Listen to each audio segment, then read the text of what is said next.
Homework, chores, shoes, it doesn't matter what you ask. The answer is the same. No, I'm not doing it. Today we kill the negotiation. And so this is the script that works anytime your kid pushes back instead of moving. And if this is your first video, I'm Tracy Huff. My students call me Master Huff. 20 years of training kids in my martial arts school is how I developed this system. And the full system introduction is in the first video, which is linked above. Now, why do most moms negotiate? Why do we feel that we have to? Because it feels like the reasonable, mature thing to do. But negotiation actually loses things for you because it tells your kids that no is the opening move of a deal, and they learn to escalate to get terms. And that costs you. Every negotiation makes the next refusal louder and earlier. So negotiation is not respect. Negotiation is what you do when you don't have a standard to go back to. So when you're in this moment, it's very important that you have a steady voice and you have eye contact and you say, you don't want to have to do it, but you do have to do it. I will be back in 5 minutes. And turn around and walk out of the room. Don't hover. Don't deliver a speech. Put a timer on. 5 minutes is not a bluff. It's a real 5 minutes, right? This works because it removes the audience from their view. Most refusals are performance. And if you don't have an audience, there's no performance. And you want to make sure that when you walk out of sight, out of earshot if possible. Give yourself some space from them so they can do what they're going to do in the moment, probably call you names, talk under their breath, and it's going to rile you up. So just get out of the way. And then do nothing related to your kid in those 5 minutes. Do not hover at the door. Do not peek. Just set a timer, go on to your next thing. And when the 5 minutes are over and you come back, you're going to have the same calm face, the same posture. And if they actually did it, you're just going to say thank you and move on. If it's not done, you tell them you've made a choice. And then you insert privilege, whichever privilege matters the most to them, is now off the table until you get it done. I'll check in 10 minutes. And you walk out again. And you keep walking out until it's done.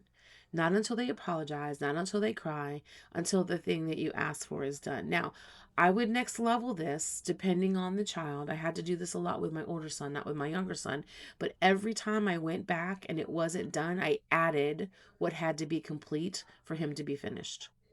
So every time he disobeyed me, every time he chose not to do it, I chose to give him more to do. Now that's a choice.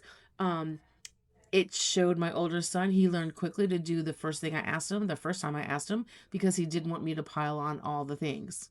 So it depends on where you want to go with it. But I just want to throw that in as a nugget because that's how I am.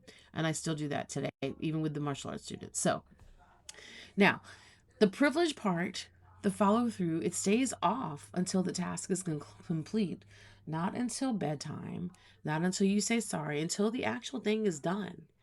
And this is the ball game. The follow through is the ball game.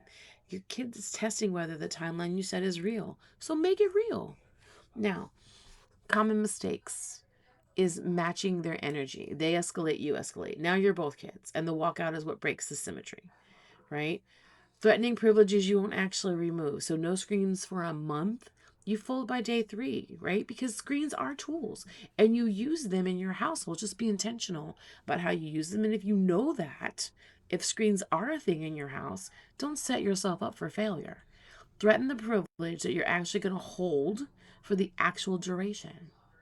And the other mistake is coming back too soon to check.